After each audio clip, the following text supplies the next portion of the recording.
So according to the question, a raised to power n plus 1 plus b raised to power n plus 1 upon a raised to power n plus b raised to power n is a geometric mean between a and b. अगर ये value जो है, this is the given value, ये जो value है आपकी, अगर ये ज्योमेट्रिक मीन है ए और बी का, ए और बी का ज्योमेट्रिक मीन क्या होगा, square root of a b. तो ये जो वैल्यू है आपकी वो square root of a b के equal, this value is equal to root of AB. Why? Because this value is the geometric mean between A and B. तो दो number का जो geometric mean होता है वो उनके प्रोडक्ट का स्क्वायर रूट होता है। फर्स्ट ऑफ ऑल यहाँ तक आपको बहुत अच्छे से इक्वेशन समझ में आ जानी चाहिए, right. Now how we can solve it? See, a raised to power n plus 1 plus b raised to power n plus, and we multiply this denominator value with this value. So we will have, first of all root of AB को हम किस तरह से ले सकते हैं, a raised to power 1/2 b raised to power 1/2 into a raised to power n plus b raised to power n. तो इस वैल्यू को हमने रूट ऑफ AB से क्या कर दिया, multiply, right. Now further it can be written as a raised to power n plus 1 plus b raised to power n plus 1 is equal to, जब हम मल्टीप्लाई करते हैं तो देखो अगर बेस सेम हो तो पावर ऐड हो जाती है, पावर क्या हो जाती है ऐड। तो what we will have, a raise to power n plus 1/2 और b raise to power half as it is, ठीक है। अगेन जब आप इस वैल्यू को इस वैल्यू से मल्टीप्लाई करोगे तो देखो b की जो पावर है वो अब आपकी एडअप होती है। तो what we will have plus a raise to power half, तो एज इट इज होगा। जब हम इस वैल्यू को b raise to power n से मल्टीप्लाई करेंगे तो b का बेस है, b रेज टू पावर क्या हो जाएगा, n प्लस, ओके। और मैंने आपको क्या कहा था जब हमने एपी वाला क्वेश्चन किया था कि क्लोजेस्ट वैल्यू देखते हैं जो like terms, kind of A like term. तो क्लोजेस्ट रिलेशन जो आपको दिखाई दे रहा है, क्लोजेस्ट रिलेशन आपको किस किस के बीच में दिखाई दे रहा है, a raise to power n plus 1 और देखो यहाँ n प्लस 1 और n प्लस हाफ। भाई n प्लस 1 और n प्लस हाफ में बेसिकली कितने का डिफरेंस है, हाफ का ही तो डिफरेंस है। तो ये दोनों काफी क्लोज आ रही है वैल्यू ना। सिमिलर पे अगर आप देखो तो b raise to power n plus 1 और b raise to power n plus half, ये काफी क्लोज आ रही है। तो हम इन दोनों को हम एक साथ सॉल्व कर सकते हैं और इन दोनों वैल्यू, राइट। तो हम किस तरह से लिखेंगे, it will be written as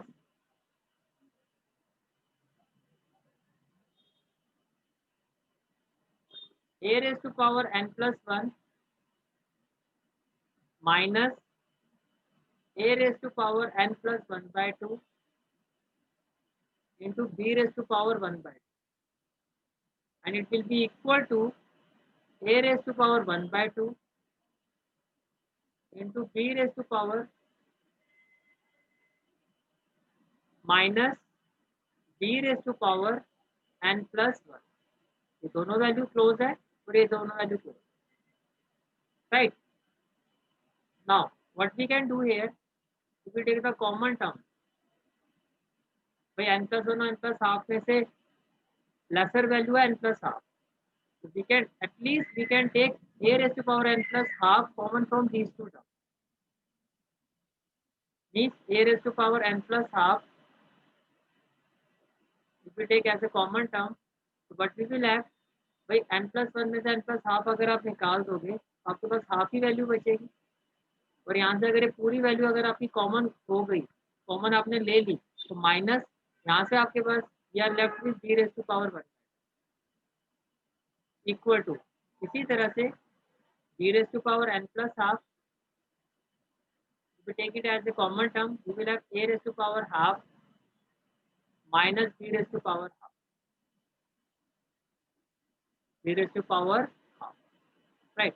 मैं इसको आपको एग्जांपल से भी समझा देता हूँ। देखो मान लो इसमें स्टूडेंट को थोड़ा कंफ्यूजन रहती है, से put n is equal to 6, put n is equal to 6। n की वैल्यू क्या है आपकी 6।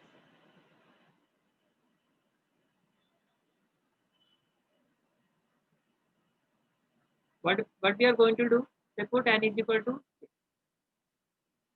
n is equal to 5, तो 5 पुट करते हैं, तो 5 प्लस 1 ये क्या हो जाएगा 6, n की जगह 5 पुट करो तो ये कितना हो जाएगा a raise to power 6 minus ये हो जाएगा आपका a raise to power 5 plus half into b raise to power कितना हो जाएगा 1/, ये हो गया आपका 5 प्लस हाफ और ये हो गया आपका a raise to power 5 plus 1 कितना हो गया आपका 6, right.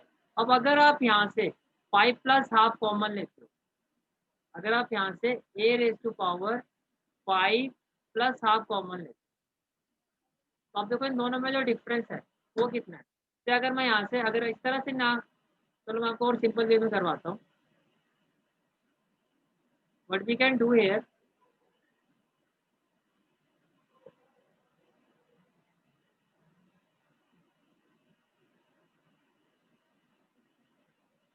C what we can do, ये हो गया a raise to power 6 minus a raise to power 5 into half into b raise to power क्या हो गया 2।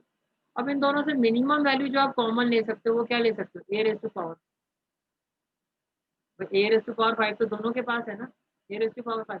अगर अब ये जो था 6 था, 6 का मतलब अगर इसको 5 के टर्म्स में लिखोगे तो कैसे लिखोगे 5 प्लस 1, जैसे n प्लस 1 है ऐसे जो 6 है इसको आप क्या लिख सकते हो 5 प्लस 1। तो अगर आप a raise to power 5 common लेते हो तो यहाँ पर a रेज टू पावर 6 था, आपने a raise to power 5 common ले लिया तो आपके पास we are left with a,